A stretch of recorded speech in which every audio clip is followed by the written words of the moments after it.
Testing.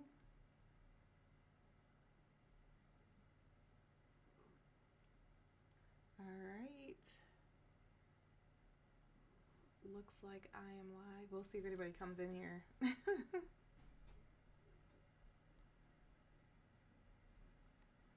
just going to give a second. I don't know if anybody's even still here.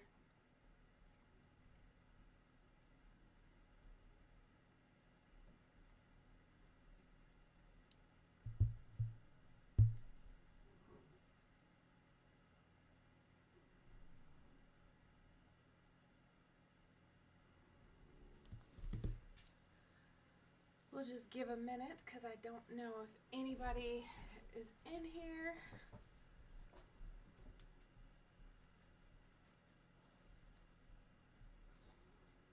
Down, Lola. Get down.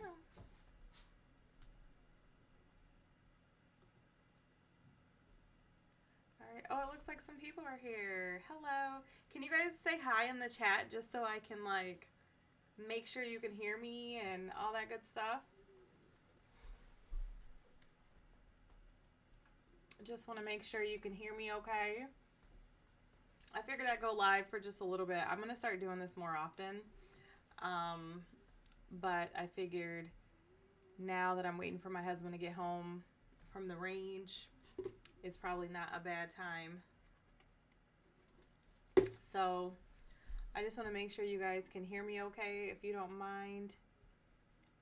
Just saying something in the chat so I know you can hear me. And then we're going to get into it. I only have a couple of things I was going to touch base on. There we go. Hey, thank you so much for letting me know you can hear me. Hello, hello. So yeah, I just had a couple things I was going to catch up with you guys on today. I figured now would be a decent time, and I want to, like I was mentioning just a moment ago, start doing these more often to talk about some things that I have learned that I think could be helpful for those of you trying to learn as well. So I figured we can kind of get into it and do like a little bit of a recap for January. I'm just going to turn off a couple of indicators that I have on this chart before I click around. But basically, we are ending the month, so it's the end of January. Today is actually the month close for the January candlestick. So we will have our February candle open on next Monday. And then for the month of February, true month open is week 2, Monday, if I'm not mistaken. So it'll be Monday night at 6 p.m. Eastern Standard Time or New York time, depending on what you reference. So right now I've got Tesla on the chart. I actually was just kind of flipping through my watch list looking for some things to basically focus on for next week. And I did post on Threads a couple of ideas that I'm looking at. I'm not going to go through that list here today, but I definitely think that some of those items would be good to look at. The only caveat is that you obviously will have to chart them and come up with your own bias, because I did not put if I am looking for bullish or bearish on which one. But I do suspect we may have a bearish setup coming on the market. I definitely am just being super cautious up here. But for sure, I'm seeing a lot of signs of weakness and signs of potential retrace. And honestly, most of the things that I was looking at for 2026 for retrace have already made the move. I think I only have a couple of items left that I was going to be looking at for retrace. So I'm pretty surprised how quickly we have already made this move, which is just, it's like really crazy to me. So with that being said, I think I'm going to go over to NQ. Hopefully I don't have anything on here I'm going to regret flipping over, because I did not really prepare my charts in advance. So yeah, I think that's cool. But yeah, I think we are turning. So this huge fractal on NQ, to me it looks like it's turning. And we also have really, really high time frame SMT right now on the charts. It's like really, really high. The last time we had SMT like this, we made a pretty significant move up. So I'm definitely curious about this SMT. I think the first thing I wanted to just kind of focus on for NQ is, as of right now, if you just start at like your really, really high time frames, you can start to see some of the weakness that I've been looking at on NQ. So I'm on the 9-month time frame. On the 9-month, NQ has this busy, is what ICT refers to it as. So a busy is basically what he calls a buy-side imbalance, sell-side inefficiency. So basically it's a bullish imbalance and it is missing sell-side. It has an inefficiency of sell-side being offered, basically meaning it does not have an equal representation of buyers and sellers. So there are sellers missing from this fair value gap. So I'm for sure curious about this. This would be an area of interest for me on the 9-month. And most of the things that I've been looking at for 2026 had the same time frame fair value gap. So that's kind of been a big focus for me this year so far. And I think most of the things I've traded short, I was looking for retraces back to their 9-month bullish fair value gap. The one caveat I have is like there's things I'm interested in, but my problem that makes me pause is if NQ and ES in the Dow Jones have not done their retrace yet, it's going to be really hard for things that are already down to be bullish unless they're things that trade counter to the stock market. So that definitely makes me pause. We also now have yearly bearish SMT with ES, which ultimately means if NQ does not take all-time high here really soon, we are very likely that we are turning. And I can see it in the fractal, but this is like the first indication that we are starting to get some divergence between the sisters, and they are correlated. So ES, NQ, and Dow Jones, aka YM, are correlated assets, and when they start to diverge from each other, that's one of the first signals or signs that you're starting to basically turn, and you're starting to have smart money move money between the assets, and that's kind of a signal that you can use to be careful. It doesn't necessarily mean that it is going to retrace. It just basically means that you're starting to see signs that money is shifting throughout the market. So it's just kind of like a, I don't know the best way to put it, but SMT does not call a trade per se, but it does give you like one of the first signals that you may potentially turn. So that's something I've been kind of keeping an eye on, and we have had it on the market for quite some time. Like honestly, I think we've had this SMT on ES, NQ, and Dow Jones well into Q4, and it kind of started, I started to become cautious of NQ. I think I put a message to some of my friends at like the very beginning of October. It was like the first week of October that I was assuming we were approaching our wall or our target. And you can see it on NQ. NQ reached its high and the level that I was looking for on October the 29th. So on October the 29th, NQ reached a high, and that ultimately is where that level is still giving NQ issue. So I do suspect we may potentially be turning. You can also see it in this candle here. And I like to look at like odd time frames because you can oftentimes see things that you can't see on other time frames on some of these odd time frames. So for example, you see this candle on the 5-day. Notice the body. Bodies tell the story, wicks do the damage. So this particular candle body, look at how the bodies are all respecting that candle. To me, that is like an indication of order block theory and ultimately just showing the respect of that particular PD array, as ICT would call it, on the market. So I am for sure curious if NQ is going to turn. And I have to admit, I do have very, very low targets on NQ.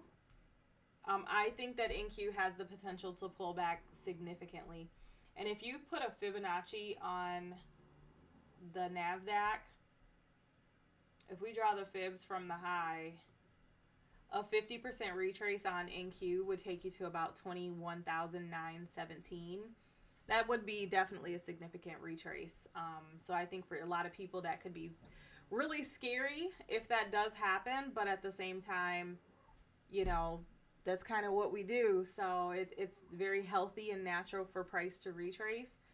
But I definitely think, obviously, in this environment, we got to be really careful because there's a lot of things cooking right now and a lot of things to kind of watch out for. So this level definitely catches my eye. I think some other things about that level that I find some confluence, and confluence basically just means like when the story aligns for different reasons, it gives you just additional reasons to believe in that idea. So even if you use the bodies and not the wicks, so let's just say we grab the bodies, right? Let's do here. It's still about the same place, 21,900, 22,000. And then you'll notice on NQ, there's this fair value gap here. I remember when that gap happened and we were looking at it like, are we going to retrace back to that? And it didn't. It never tapped that gap. And that gap lines up with the breaker, the break of structure. So you can see NQ's break of structure is right here. So it broke structure and left this imbalance next to the breaker. So for me, if NQ retraces, I am looking for it to come down to this particular area. And it would take some time. You know, that's not a move that you just, like, it doesn't just go straight there, but it could look similar to this.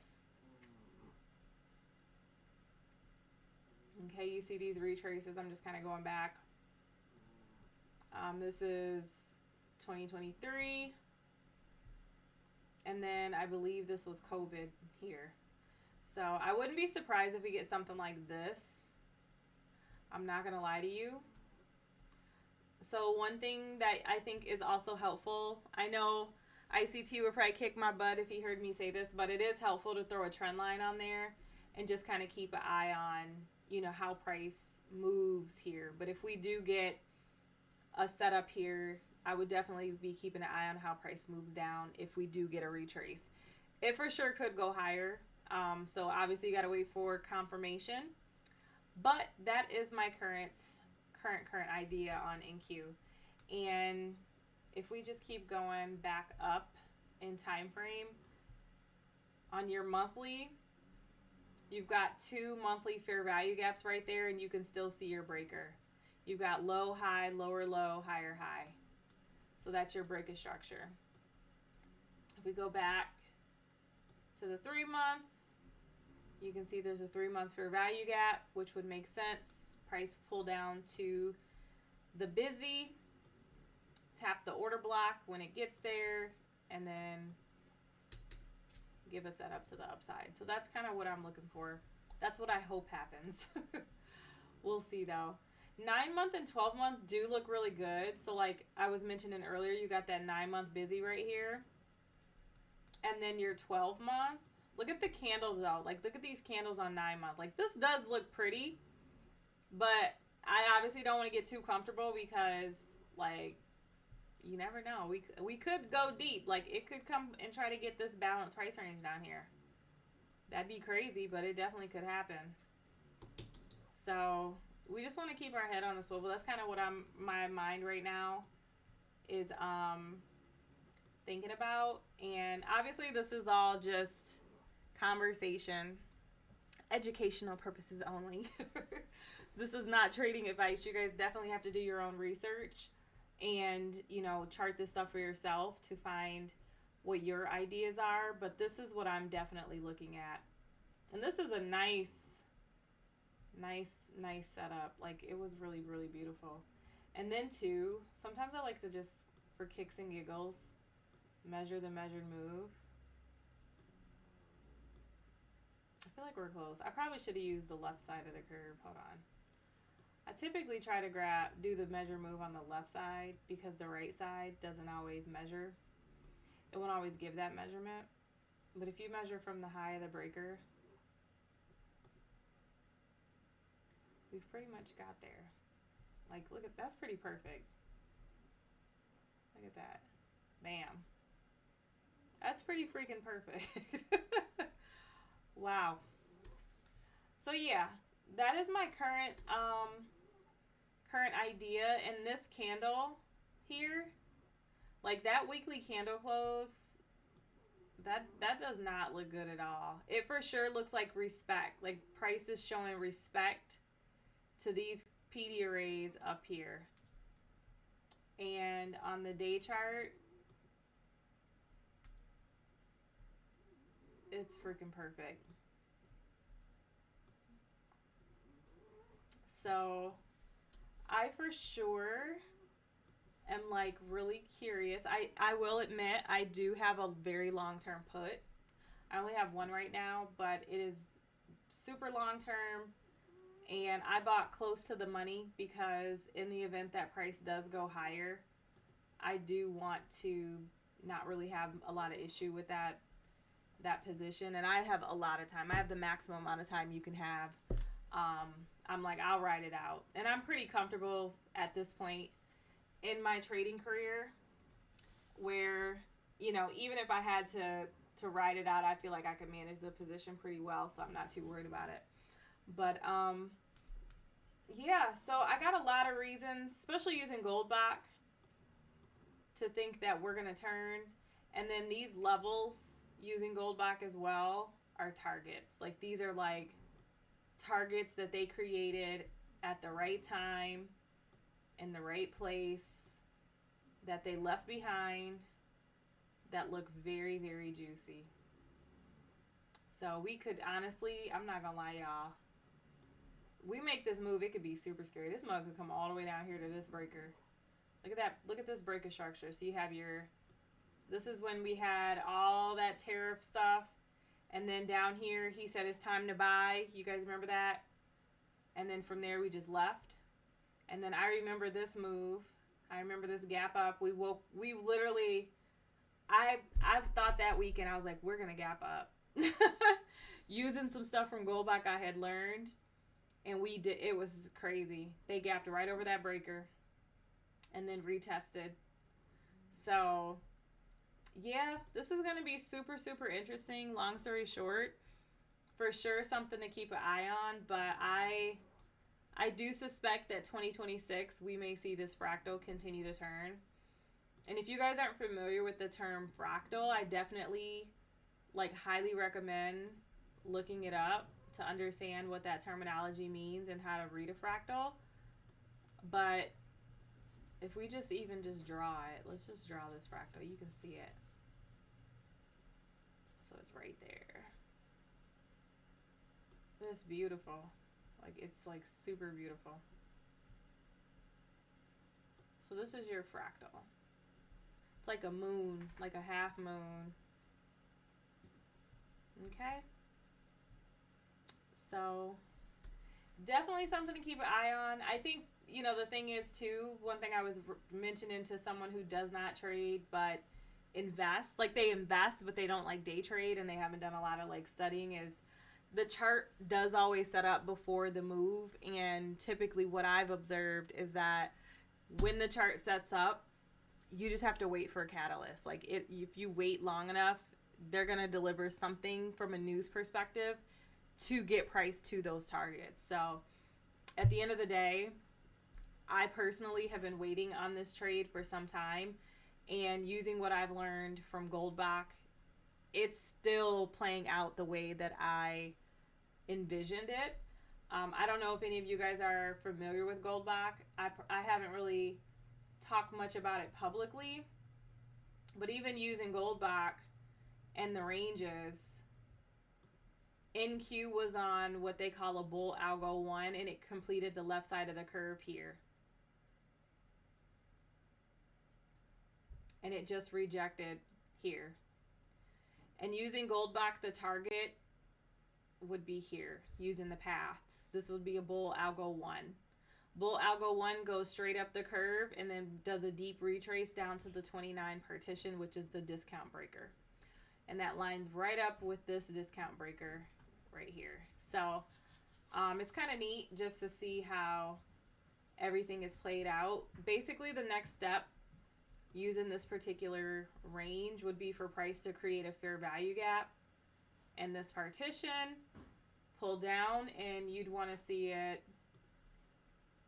ultimately get below the liquidity void partition, the fair value gap partition, creating a fair value gap. And we'd also want to see it get below this red box and reject that box to go lower.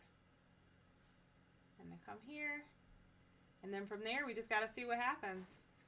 It could honestly come as low as here. I wouldn't want to see that. I'd prefer, honestly, to see it create a new breaker here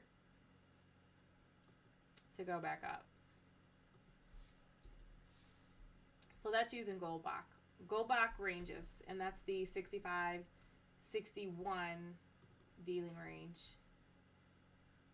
This indicator is the power of 3 Goldbach levels, and you can see, I'm not going to try to pronounce that, but yeah, so that's basically what I've been looking at for January and just trying to be patient. And I do definitely have to admit, I have been very surprised at how fast this idea has been panning out, but definitely curious because NQ is, you know, the combination of the 100 tech stocks, and S&P 500 is obviously the 500 stocks of the S&P.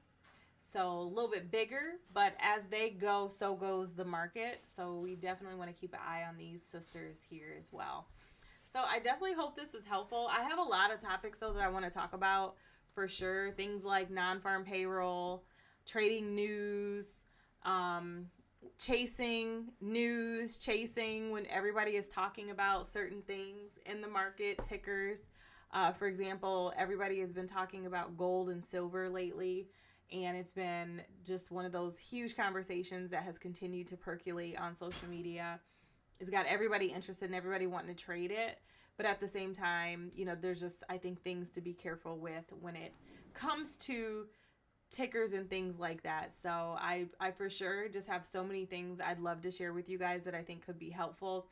I have been a continuous student of the market for the last 6 years. I learned from ICT, but I also have learned a number of other things in my journey. So I do think a lot of that stuff can be super helpful for those who are trying to learn. And while I don't see myself as like a teacher per se, I definitely think that I have a lot of stuff in my head that could be helpful for other people. And I definitely am not somebody who gatekeeps. I don't know, it's just not in me. So I am more than willing to share, you know, resources and whatnot, and just the different things that I've learned if you guys are curious or interested and want to study on that stuff as well. So for sure, stay tuned. I want to figure out like when I would get online and what would be my cadence, because I want to have a set time that I get online every single week and have set topics and prepare for it and all those good things. But as of right now, I just don't really know when I can commit to that with the boys. They've got sports and stuff like that, so I want to, whatever I pick, it's got to be something I know I can do every single week. So I for sure will keep you guys posted once I get that done. But hey babe, how are you? Well, it looks like my husband just got here, so I'm going to go ahead and roll out. But I appreciate you guys for hopping on here with me for a couple of minutes to talk about the recap of the market for January. And I hope you got something out of this conversation, and definitely let me know if you have any questions. You can message me on Threads. I am pretty active there, as well as you can comment in my comment section here. I do get those messages in my YouTube studio as well. So I hope you guys have an amazing weekend. Be safe out there, and I will see you guys